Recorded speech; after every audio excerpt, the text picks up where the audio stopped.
Turkey Day, but this year it's a different story. They've won 3 straight for the first time in 5 seasons. Dan Campbell doing a heck of a job. Their star rookie on defense, Aiden Hutchinson, becoming a household name, and they're currently second in the division behind the Green Bay Packers. This season, the Lions defense has shown it can be among the league's worst and the best units. Through their first 7 games, they allowed a season-high 32.1 points per game. Over the last 3 weeks, the Lions are allowing the 9th fewest points per game at 19 per game, on top of forcing 7 turnovers, which is the most in the NFL over that span. Okay, Mr. Smith. Yes. See, that turkey goes every time before you speak. It's for you. Gobble, gobble. Gobble, gobble. The Bills on upset alert. Yes. No, I don't think so. I want to give the Lions credit. Okay. From the standpoint, I like Dan Campbell. I like him a lot. And I look at their personnel. They've got some athletes on their squad. Mm-hmm. They got some guys who can go after it. I applaud them because even though they're 4-6 on the season, they don't play like a team under 500. They go after it. Mm-hmm.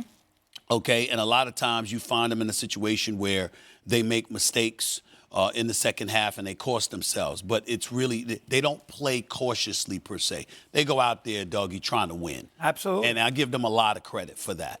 However, let's pump the brakes on giving them applause for their defense. They held Green Bay to 9. They held the Giants to 18. All right. Outside of that, they gave up 38, 27, 28, 48, 29, 24, 31, and 30.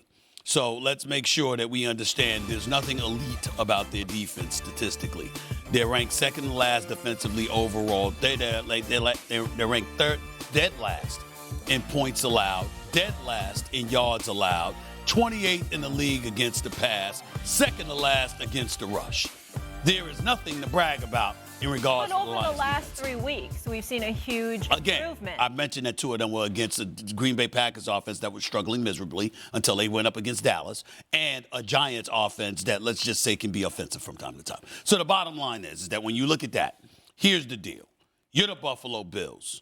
The fact that the AFC East is looking the way that it looks, the Jets have been Zach Wilson.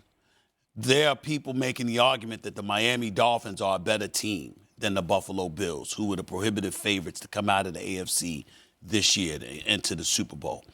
And New England's above 500 as well. You look at the records in the AFC East, then you combine that with what we've seen from Lamar Jackson, how Cincinnati is coming, and Jamar Chase just returned to practice this week. And then you look at what Patrick Mahomes is doing. Okay? And you look at what Tennessee is doing. Buffalo recognizes it's time. We can't mess around.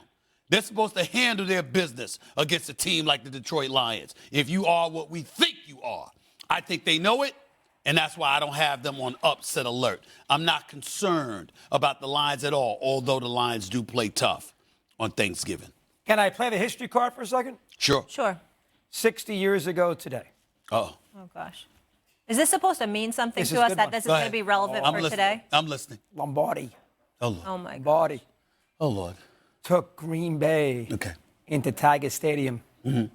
They were 12-0, 11-0. Guess what happened? What happened? 13 sacks Thanksgiving. Right. 23 Lions, 14 Packers. So I just want to be sure. I want to make sure the audience is clear. I want to make sure. I just want to know how this is relevant. I want to make sure. I continue. I'm waiting for the connection. 60 years ago, they gave up 13 sacks. That's what you just brought up. That was a great Packer team.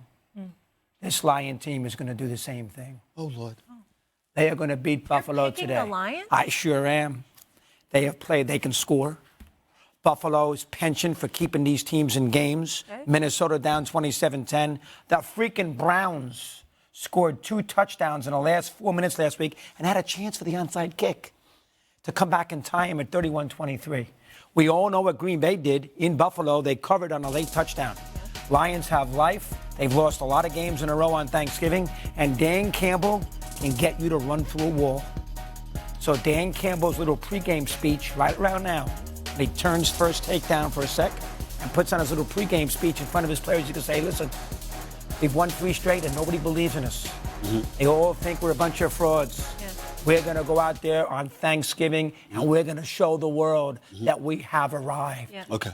He doesn't Lions. need to Come give on, a we'll be speech. Buffalo. You Come on, just come did on. it. Fine. You got this smirk on your face because you know what you just said was utterly ridiculous. And to give that turkey dialogue is appropriate, a turkey dialogue on Thanksgiving morning. I don't know what the hell you thinking. Jamal Williams, DeAndre Swift, I know those brothers could play. Please don't get me wrong. But the bottom line is that you got Jared Goff behind center. You're the Buffalo Bills. I would remind you, this is a top 5 defense overall, top 10 against the run, okay? I don't anticipate that this is going to happen. And by the way, speaking of Dan Campbell, who I like him. I'm a fan of his, but I've heard better motivational speeches. I mean, I can name a multitude of individuals that have given better motivational speeches. So let's not act like this dude is the renowned orator of the 21st century, okay? Just stop it, all right? The fact of the matter is they're 4-6 for a reason. Now, I understand they're getting a little bit better, and I expect them to, yeah, that's right. I expect them to be competitive. I know it's tough on Thanksgiving Day because you got a noon game. People probably snuck in some turkey before noon. Lord knows this is the kind of stuff that happens with football players. Some of them are very, very greedy. But in the end, they're going to eat up the Lions more so than they're going to eat up the food. They're going to save that for later. Buffalo is a superior team. And I believe they will handle their business today in convincing fashion, particularly in the second half against the Detroit Lions. Jared Goff will go crazy. 34-27, Detroit. Ready? On Thanksgiving. I got Bills 41-27. Okay. Got a lot of points. See you tomorrow. We agree on the Buffalo overs. favored by 9. Still to come, Stephen A. serving up his list of all-time greatest Thanksgiving games. Get your plates ready. You're going to want to come back for seconds. And will Kirk Cousins be covered with ice after today's game, or will Bill Belichick and the Patriots steal one in Minnesota? We got game picks coming up. It's First Take on Thanksgiving. Don't go anywhere. On a scale of 1 to 10, how much are you eating today? Not too much. I'll take it easy. Really? The Disney